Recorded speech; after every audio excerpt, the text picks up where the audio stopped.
go too deep into it. You know, we touch on it, and some people get so impatient.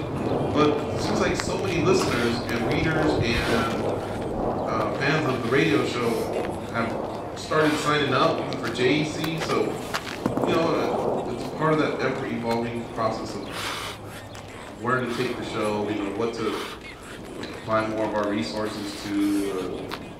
Sometimes, hey, you know, back off on the interviews. Maybe you guys break down some cards. We've been trying to do that. I know one thing we've overlooked is the news. That's why I kind of wanted to get your guys' thoughts on, you know, the Jason High getting cut.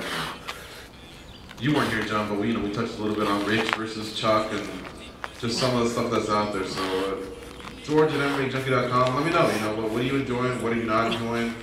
I definitely want to touch on more news, because it stirs up great talk, stirs up more great calls.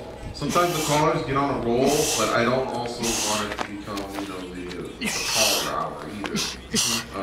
So if the callers can pick a news story from our news site and you know, work that into their take or whatever they got here, or whatever they want to share with us, I think it'd be great. You know, like Jack, the way he did, Vancouver sold out in how many minutes? You know, 30 minutes. You know, that's something to talk about. You know, Vancouver almost missed out. There was rumors of Cincinnati, and they sell out, and Dana White takes the time to say thank you, Mayor Robertson, and who knows, man?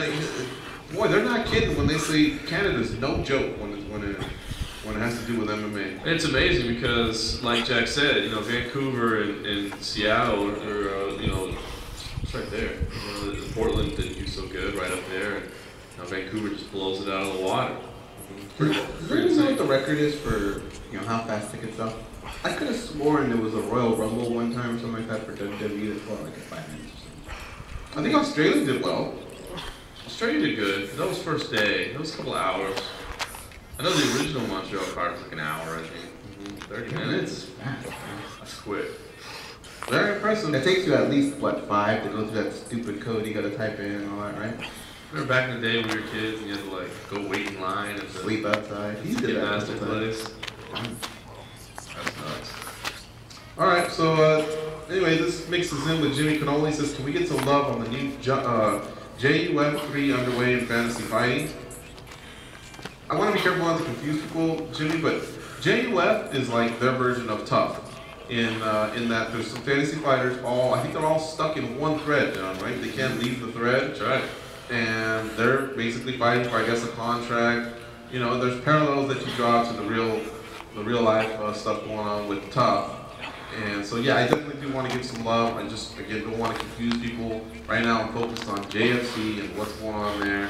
And I believe the next big fight card will be JFC.